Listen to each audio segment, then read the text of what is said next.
Ako si May, isang exchange student sa isang university sa Taipei. Noong unang linggo ko sa dormitoryo, napansin ko agad na may kakaibang pakiramdam sa kwarto ko. Maayos naman ang lahat, malinis, tahimik at maaliwalas. Pero tuwing hating gabi, parang may kung anong malamig na hangin na dumadaan sa loob kahit sarado lahat ng bintana.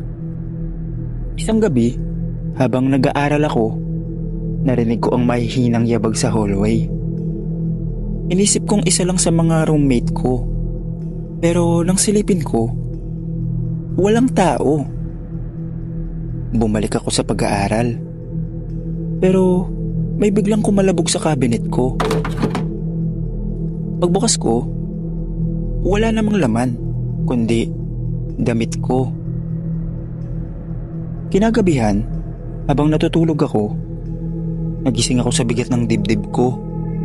Parang may nakaupo. Pagdilat ko, may babae. Mahaba ang buhok, maputla ang muka, at walang mata. Nakadungaw sa akin. Nanigas ako sa takot. Hindi ako makagalaw. Nagsalita siya ng pabulong. Hindi dapat ikaw ang nandito. Pagkagising ko, umaga na. Akala ko panaginip lang. Pero may iniwang marka sa dibdib ko. Parang mga daliri na pinisila ko. Nang tanungin ko ang mga staff ng dorm, napatingin sila sa isa't isa. May estudyante raw na nagpakamatay sa kwartong yun dahil sa depresyon. At simula noon, marami na ang umaalis sa kwartong yun dahil sa kababalaghan. Kaya't lumipat agad ako ng kwarto. Hanggang ngayon, hindi ko alam kung bakit ako ang pinili niyang lapitan. Pero gabi-gabi, iniisip ko pa rin ang sinabi niya.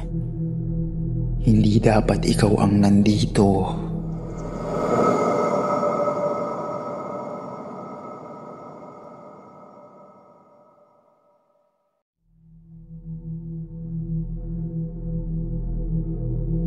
Ako si Daisy, isang Pilipina HR assistant sa isang electronic factory sa Taoyuan. Ako ang in charge sa pagproseso ng mga bagong dating na OFWs. Mula sa pag-check ng documents, pag-assign ng dorms at pag-orient sa kanila sa trabaho. Isang gabi, late na ako sa opisina dahil may bagong batch ng workers. Pagod na pagod ako, pero kailangan ko pang i-finalize ang listahan ng mga pumasok. May isang lalaki ang pumasok sa opisina. Nakasuot ng light blue na uniform. Medyo madumi. Tumayo siya sa harap ng mesa ko. Tahimik lang. Sabi ko, "Sir, late ka na sa orientation. Anong pangalan mo? Para ma-check ko." Maayos siyang sumagot. "Eduardo Javier. Na-delay lang po ako." Hinanap ko sa master list, pero wala. Tinignan ko sa records ng agency. Wala rin. Wala siyang pangalan kahit saan. Akala ko bagong apply pa lang kaya sabi ko, "Wala po kayo sa listahan. Kanino po kayong agency?" Tumango lang siya, saka nagsalita ng pabulong. "Hindi na ako kailangan sa agency." Nagsimulang lumamig ang opisina. Napansin ko, ang sahig sa paahan niya, basa, pero hindi umuulan. Nung tumayo ako para tawagin ang guard, nawala siya. Walang ingay ng pinto, walang yabag. Para bang hindi siya umalis. Nawala lang na parang bula. Kinabukasan, ikwento ko ito sa isa sa mga supervisor. Natigilan siya. Hinanap niya ang lumang logbook sa HR room. May pinakita siya sa akin na luma ng picture. "Siya ba yan?" tanong niya. "Oo, siya nga. Si Eduardo Javier. Matagal na siyang namatay. nadulas sa chemical area. Hindi na na-acknowledge ng agency dahil expired na ang contract niya. Sabi ng mga guards, minsan bumabalik siya, lalo na sa mga bagong HR staff. Baka raw kasi umaasa pa rin siyang maregular bilang empleyado. Mula noon, tuwing nagpoproseso ako ng bagong batch, tinitignan ko muna ang sahig. Baka kasi may basang paang biglang lumitaw.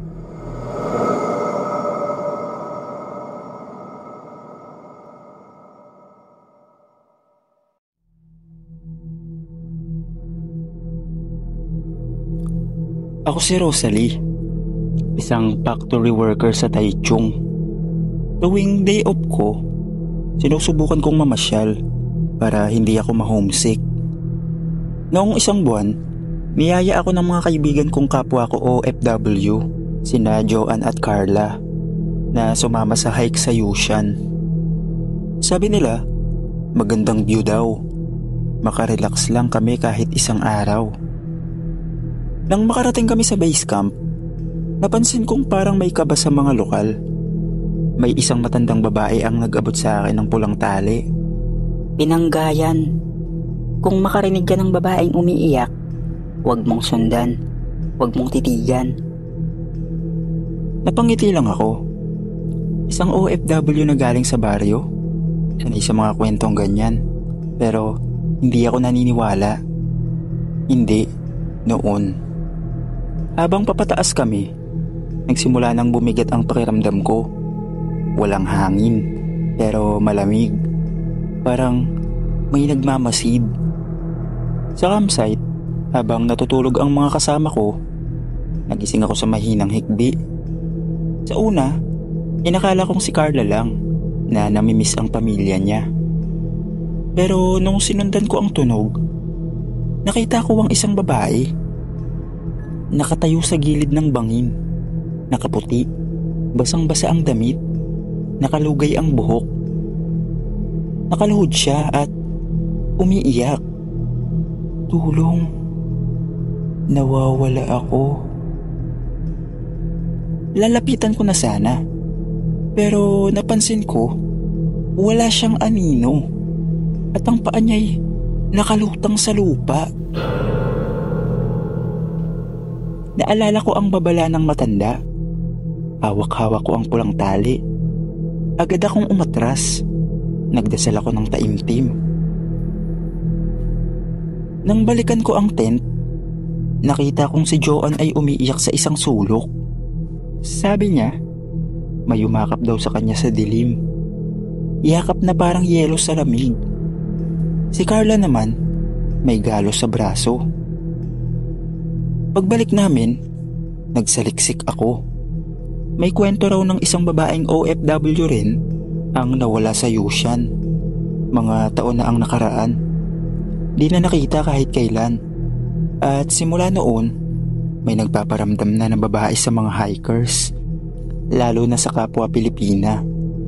Mula noon, hindi na ako sumama sa mga hiking sa bundok, lalo na kapag may naririnig akong umiiyak sa gabi. Kasi minsan, ang multo ay kabayan mo rin.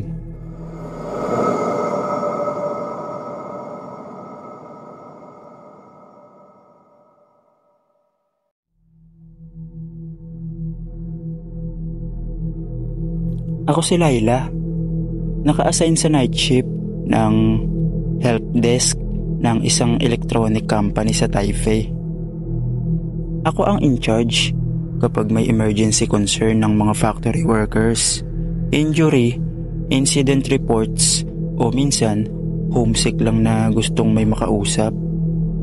12:00 ng gabi habang nag-aayos ako ng reports, biglang tumunog ang intercom sa desk. Line 6 ang nakalagay sa screen. Sinagot ko agad. Hello? Help desk. Laila speaking. Tahimik lang. May mahinang static lang. Pagkatapos, isang boses ng babae. Paus, parang nanggagaling sa malalim na lugar. Nasaan ang anak ko? pakisabi, umuwi na siya. Napahinto ako. Sobrang lamig ng hangin. Kahit naka-aircon kami buong gabi. Ma'am, sino po sila? Anong pangalan ng anak nyo? Tanong ko. Pero bigla na lang nawala ang linya. Nireport ko agad sa supervisor ko. Tinawagan ng IT. Sabi nila, patay na raw ang line 6 for 2 years. Wala na raw koneksyon. Disconnected after a fire incident. Nabahala ako. Kinausap ako ng matandang janitor nang pauwi na ako. May tumatawag dyan noon. Ina ng isang worker. Hindi nakatapos ng kontrata. Nasunog kasama ang mga gamit niya. Kaya hanggang ngayon, hinahanap pa rin siya ng anak. O baka siya ang naghahanap ng anak niya. Kinabukasan, nakita ko sa desk ko ang folder ng isang lumang employee. Walang laman kundi birth certificate at picture ng lalaking OFW. Sa likod ng larawan, may sulat kamay. Sana matawagan mo ako, anak. Ngayon, tuwing mag-isa ako sa opisina, nakamute ang line 6. Pero kahit naka-off, minsan umiilaw ito. At kapag sinagot mo raw, baka ikaw na ang sunod niyang matawagan.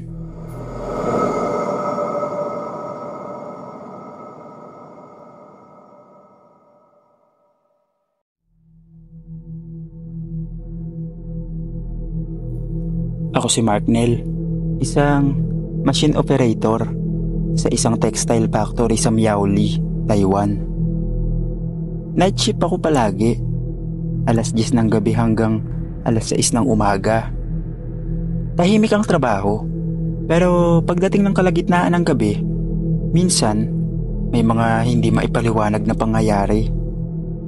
Sa production area namin, may lumang makina sa dulong bahagi ng linya. Luma na talaga, kalawangin, at minsan parang gumagana kahit walang nakatalaga. Sabi ng mga matatagal na roon, huwag daw basta lumapit. Pero hindi naman nila sinasabi kung bakit. Isang gabi, nag-crash ang system namin, kaya tumigil muna ang ibang machine. Pinapunta ako ng supervisor sa likod para i-check kung may problema sa kuryente.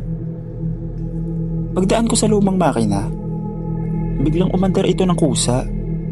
Umiikot, umuugong, pero walang operator, walang naka-assign doon.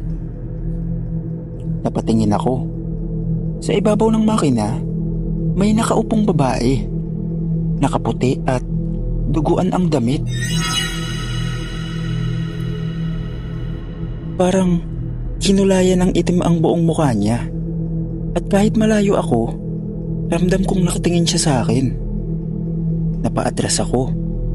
Pero nang tumalikod ako para tumakbo, may mga tunog ng paang sumusunod sa akin. Hindi mabigat na hakbang, kundi parang mga basang paa sa sahig. Walang sapatos. Pagbalik ko sa control room, pawis na pawis ako. Sabi ng senior ko, may aksidenteng nangyari dati doon. Nadagana ng makina ang isang babaeng operator. Sa mismong makinang yun, hindi na naisalba. Kaya mula noon, tuwing alas 12 hanggang alas 3 ng madaling araw, umiikot daw ang makina mag-isa. At may iisang patakaran. Huwag mong titignan ang makina kapag nag-iisa ito na gumagana. Kapag napatingin ka, sinimulan ka na niyang sundan. Kinabukasan, humingi ako ng request para ilipat sa day shift. Mula noon, hindi ko na binanggit kahit kanino ang nakita ko. Pero bawat pagdaan ko sa dulong bahagi ng factory, kahit umaga, para bang may mga matang nakamasid sa akin.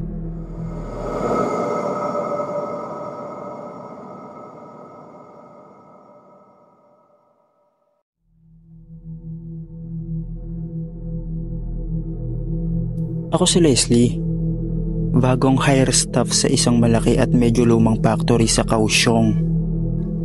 Bago ako umalis ng Pilipinas, lagi nang sinasabi ng nanay ko, huwag kang bastang pumirma o tumanggap ng papel na hindi mo nauunawaan.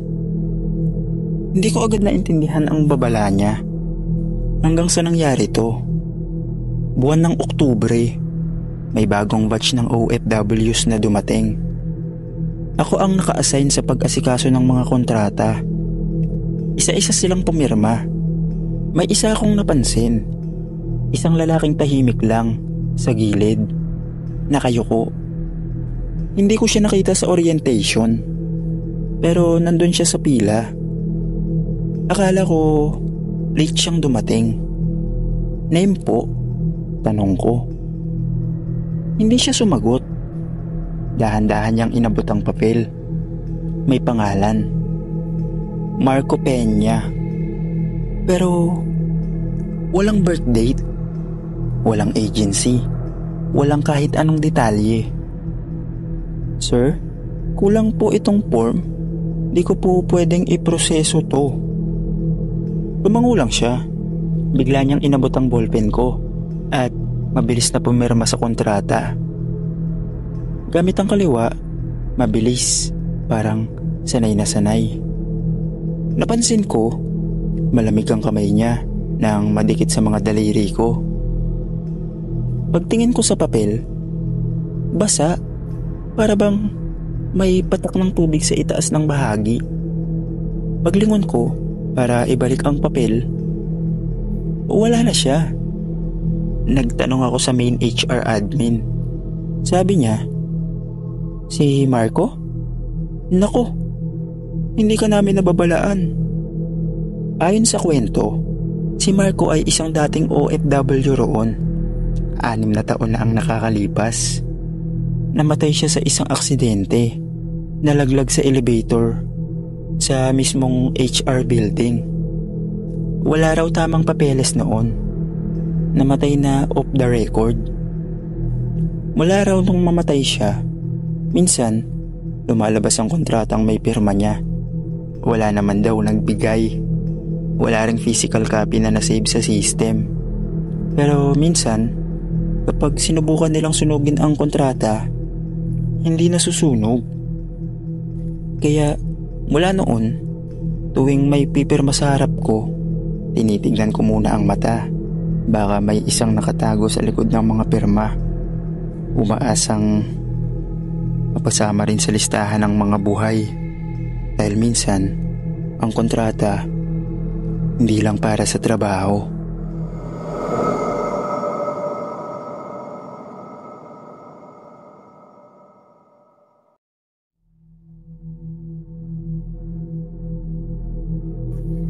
Ako si Janet. 3 taon na akong OFW sa Thailand. Nagtatrabaho bilang yaya at all-around helper ng isang Thai Chinese family. Maayos naman ang trato nila sa akin. Hindi marangya pero may maayos na tulugan, pagkain, at ang pinakang importante, nakakapagpadala ako sa Pilipinas. Pero nitong huli, may mga bagay na nagsimulang hindi ko maipaliwanag. Mga bagay na hindi kayang sagutin ng dasal. Nagsimula ang lahat 1 linggo bago ang undas. May dumating na kahon mula sa Pilipinas. Hindi ito galing sa pamilya ko. Walang sender, pero nakapangalan sa akin. Nakasulat sa sulat kamay. Para kay Janet. Sa wakas, nakarating na rin ako. Pagbukas ko, may lumang barot saya. May lumang larawan ng isang babae noong 1900s. At isang sobre na may lumang buhok. Totoong buhok. Makapal. Naisip kong baka prank lang o baka napagtripan ako ng delivery. Pero simula noong dumating ang kahon, nag-iba ang pakiramdam ko sa bahay. Nag-aalaga ako ng isang batang lalaki. Si Chanon. 5 taong gulang, mabait at masunurin. Pero isang gabi, bigla siyang nagsimulang magsalita ng Tagalog. Hindi siya marunong nun. Ate Janet, bakit mo siya iniwan? Nagulat ako. Tinanong ko siya kung sino ang tinutukoy niya. Tumuro siya sa sulok ng kwarto. Wala akong nakita pero nilamig ang bato ko at napansin kong parang may amoy na sunog na buhok. Simula noong araw na yon, napansin ng amo kong babae na naging matamlay ako. Madalas daw akong tumitig sa pader. Minsan daw, nagsasalita ako mag-isa. Pero hindi ko maalala ang mga sinasabi ko. Tuwing gabi, nananaginip ako sa isang lumang bahay ng probinsya. Ako raw ang ikinulong ng sariling pamilya. Sinunog ang bahay habang ako'y buhay pa at nasa loob. Tuwing gigising ako, amoy usok ang mga palad ko. Pumunta ako sa simbahan ng mga Pilipino sa Bangkok. Isang pari roon ang nagsabing, may kaluluwang nakalapit sa iyo at mukhang ikaw ang kanyang katawan. Noong unang giyera daw sa Pilipinas, may babaeng sinunog ng sariling pamilya dahil sa hinalang aswang. Pero hindi raw siya masamang tao. Nagpapagaling siya ng mga may sakit. Tinawag siyang bruha, kaya sinunog. Ngayon, ang mga gamit niya raw ay ipinapasa sa kung sino mang susunod na katawan niya. Naalala ko ang kahon. Hindi raw ito basta padala. Ito raw ay pasanin. Hindi ko na kinaya. Umuwi ako sa Pilipinas matapos ang ilang buwan. Wala na raw akong ginawa kundi tumitig sa apoy. Magdasal ng salitang hindi ko alam. At minsan, lumalakad habang tulog. Pinatignan ako sa albularyo sa aming probinsya. Pagtingin niya sa likod ko, napasigaw siya. Hindi lang kaluluwa ang nakalapit sa iyo. Ikaw na siya. Kinilabutan ako. Pagtingin ko sa salamin sa gabi, hindi na ako ang nakikita ko. At isang hating gabi habang natutulog ang pamilya ko, bumangon ako at nagsindi ng apoy sa likod ng bahay. Hindi ko alam kung ako pa ba si Janet o matagal na akong pinalitan. Hindi lahat ng padala ay biyaya. Minsan, may dumarating na gustong bumalik at ikaw ang magiging daan.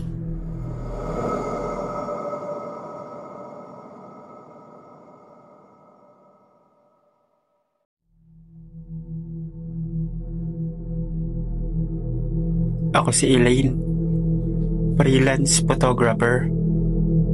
Matagal ko nang gustong bumisita sa Thailand para kuhaan ng litrato ang mga lumang templo sa Ayutthaya, yung dating kabisera bago pa man naging Bangkok. Solo travel ako. Hindi ako takot mag-isa. Pero may isang bagay akong hindi kaya. Kababalaghan. Mahina ako sa horror. Pero paano kung ang mismong bakasyon ko ay maging isang kwentong hindi ko kailanman malilimutan? Nakarating ako sa Ayutthaya, bandang tanghali. Mainit pero payapa. Maraming turista sa paligid. Pero may parte pa rin ng lugar na iniiwasan ng karamihan. Habang kuha ako ng kuha ng larawan, may isang matandang alin na nagtitinda ng palamig ang nagsabi sa akin, "Iha, huwag kang lalapit sa lumang pabilyon sa may dulo. Doon nakatira ang mga anino." Tumango lang ako sabay ngiti. Pero nang mapansin kong seryoso ang tingin niya, kinilabutan ako. Siyempre matigas ang ulo ko. Kinabukasan, maaga akong nagpunta doon sa sinasabing bawal na lugar. Walang ibang turista roon. May matandang pabilyon sa gilid ng isang sirasirang lotus pond. Luma, may mga ukit na mga diwata at mandirigma sa kahoy. Paglapit ko, biglang bumigat ang hangin. Walang ibon, walang kuliglig. Parang may bumubulong sa tenga ko. Pero walang salita. Puro ugong lang. Nang makapasok ako, may amoy ng insenso at bulok na halaman. May altar sa gitna at may nakalagay na black and white na larawan ng isang babae na naka-tie dress. Nakangiti pero tila malungkot. Sa ilalim ng larawan, Leka, the devoted one. Bigla akong kinilabutan. Bumigat ang dibdib ko. Tila may presensya sa likod ko. Paglingon ko, wala. Pero nang lumingon ako ulit sa larawan, nakatingin na siya ng diretso sa akin. Pagbalik ko sa hostel, tulala ako. Ang gabing yun, nanaginip ako. Nasa loob daw ako ng pabilyon, pero mas malaki at mas maliwanag. May sayawan, maraming tao, lahat nakasuot ng sinaunang kasuotan. Tapos may isang babae sa gitna. Siya yung nasa larawan, si Leka. Nagsasayaw siya pero umiiyak. Lumapit siya sa akin, sabay bulong. Tulong, ilabas mo ako. Pagising ko, pawis na pawis ako. At mas malala, may dumi ng abo sa paahan ng kama ko. Hindi ko na alam kung anong sumapi sa akin. Binalikan ko ang pabilyon. Wala na ang larawan ni Leka sa altar. Pero sa sahig, may mga bakas ng paa. Parang basang abo o langis. Sinundan ko ang mga yapak. Umabot ito sa likod ng pabilyon, sa isang maliit na hukay na may takip na kahoy. Tinanggal ko ang takip. May maliit na kabaong. At sa loob, isang babaeng bangkay, preserved, para natutulog. Biglang nagdilim ang paligid. Napasara ang pinto ng pabilyon. At sa loob ng isang segundo, parang nawala ako sa sarili. Parang may ibang tumira sa katawan ko.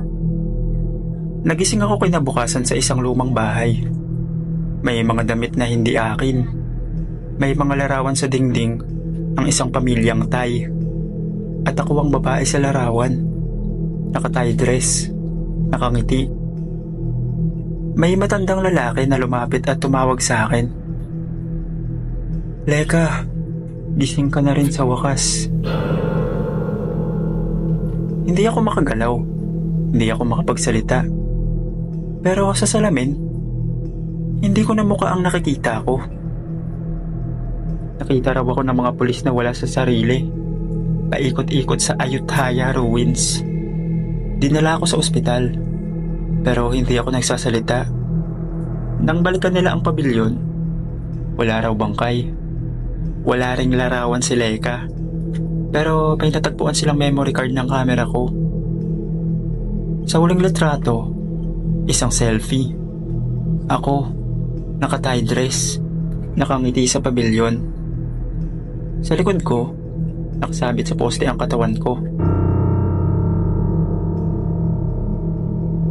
Hanggang ngayon, may bumibisita sa pabilyon na yun.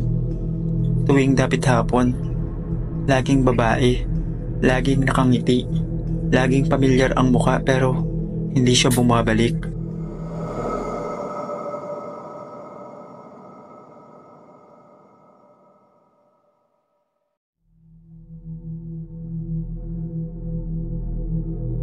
Ako nga pala si Miko, 27 years old. Isang call center agent mula sa Cubao. Dahil burnout sa trabaho, napagdesisyonan kong magbakasyon. Solo trip sa Thailand. Murang tiket, magagandang tanawin, at syempre, pagkain. Ika nga nila, eat, pray, love. Pero may version akong panglalaki. Siguro, eat, pray, saan na ako pupunta? Dumating ako sa Bangkok noong Lunes. Tapos, naglibot ako sa mga night market, temples, kung saan-saan. Sa kalagitnaan ng pagbabrowse ko ng mga tour package, nakita ko ang isang maliit na poster sa isang hostel. Haunted Jungle Trek. Spend a night in the mysterious jungle of Kanchanaburi. Ancient ruins. Spirit caves. Real Thai horror. Not for the faint-hearted. Pumitik agad ang pagka-adventurous ko. Hindi raw para sa mahina ang loob. Di, para sa akin to. Pumirma agad ako. Sumama ako sa 3 pang turista, isang Amerikanong mag-asawa, at isang Thai guide na pangalan ay Pan. Tahimik si Pan, kalmado, at parang mas gusto pang makipag-usap sa mga puno kaysa sa mga tao. Dala niya ang isang maliit na bag na puno ng mga kung ano-anong anting-anting at insenso. Naglakad kami ng halos 3 oras, papasok sa gubat. Mabigat ang hangin, parang may palaging nakatingin. Si Pan, paminsan-minsan, titigil, magsisindi ng insenso, at bubulong sa hangin. Wala daw masyadong cellphone signal doon, pero may walkie-talkie naman siya. Just in case, sabi niya. Matapos kaming patuloyin sa isang abandonadong kampo sa tabi ng sapa, sinabi ni Pan na may malapit daw na ruins na minsan daw ay pinamumugaran ng mga monk na pinatay ng mga sundalo noong gera. Namatay daw ang mga monghe habang nagdadasal sa loob ng kuweba. Tonight, you will hear them, bulong niya. Nagtawanan kami, pero totoo pala ang babala. 2:00 ng madaling araw, nagising akong pawis na pawis kahit malamig. May naririnig akong mga yabag sa labas.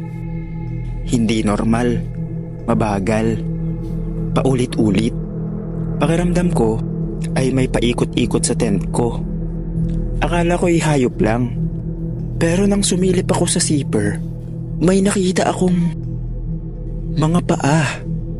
Mapuputi, parang bangkay, nakalutang, walang anino. Hindi lang 1, 3, 4, 5. Nakapaikot sa kampo. Maya-maya, narinig kong sumigaw ang Amerikanong babae. Steve, they're here, they're here. Sumilip ako muli, pero wala na sila. Ang tent nila, wasak na. May mga dugo. Si Pan, wala na rin. Ni walkie-talkie, naiwan. Nagpanik ako. Tumakbo ko palabas ng kampo kahit madilim. Walang direksyon, basta makalayo lang. Hanggang sa nakita ko ang kuweba. Pumasok ako. Ang init sa loob.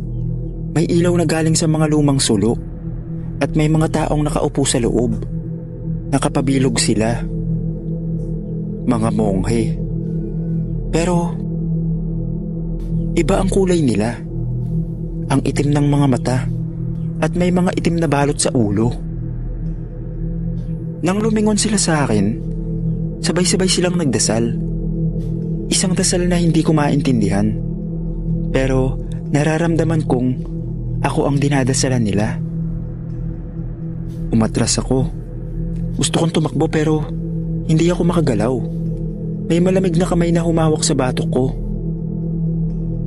You are one of us now. Pagdilat ng mata ko, nasa isang ospital na daw ako sa Bangkok. Ayon sa pulisya, natagpuan daw akong naglalakad sa highway. Duguan, wala sa sarili. Ayon sa CCTV, wala raw akong kasama. Ayon sa mga taga-hostel, hindi raw ako umalis ng day 3. Akala ko panaginip lang lahat. Hanggang pagbalik ko sa Pilipinas, nakita ko sa cellphone ko ang isang video. Video na hindi ko maalalang kinunan. Nasa loob ako ng kuweba. Hawak ko ang kamera. Nakangiti ako. Sa likod ko, nakapila ang mga monghe. At sa video, narinig ko ang boses ko. Pero hindi ko boses yun. Kayo naman ang susunod. Ayun yung sabi ko sa video. Ilang linggo matapos akong bumalik sa Pilipinas, napansin kong tuwing gabi, habang natutulog ako, may lumilitaw na abo sa sahig ng kwarto ko. Paikot, parang upuan ng mga monghe. At sa panaginip ko, paulit-ulit kong naririnig ang dasal at ang mga mukhang hindi akin, pero ako. Hanggang ngayon, hindi ako sigurado kung sino ba talaga ang bumalik sa Pilipinas. Ako pa rin ba o ibang kaluluwa na ang nasa katawan ko?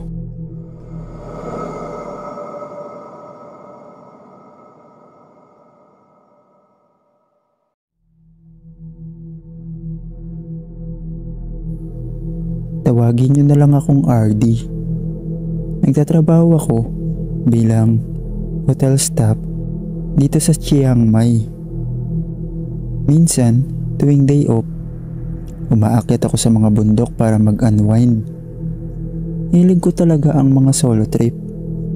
Isang araw, may lokal na nagkwento tungkol sa isang lumang templo raw sa dulo ng bundok. Abandonado na, pero maganda raw ang tanawin. Hindi ko na pinakinggan yung babala niya. Curious ako, kaya umakyat ako mag-isa. Pagdating ko sa templo, sira-sira ang bubong, pero buo pa ang altar. Tahimik ang paligid. Walang ibang tao pero may naiwan na upuan sa harap ng dambana. Naupo ako saglit para magpahinga. Doon ko siya nakita. Sa gilid ng altar, may isang monghe na nakaupo rin, nakapikit, parang nagdadasal. Tahimik siya. Akala ko estatwa lang, pero nung tumayo ako, dumilat siya at ngumiti. Bumilis ang pintig ng puso ko. May malamig na hangin na dumaan kahit tirik ang araw. Nagsalita siya, pero sa isip ko lang, hindi sa tenga. Hindi ka pa dapat umalis. Kasama ka na nila. Tumakbo ako palabas, pero sa bawat liko, pabalik-balik lang ako sa harap ng altar. Paulit-ulit. Hanggang may humatak sa balikat ko. Tumingin ako. Paglingon ko, ako ang nakita ko. Ako mismo. Nakaupo sa upuang iniwan ko kanina. Ngumiti siya. At pagkatapos nun, nagising ako sa paahan ng bundok. Gabi na. Wala na ang templo. Pero mula noon, tuwing tumitingin ako sa salamin, parang may kung sinong sumisilip sa likod ko.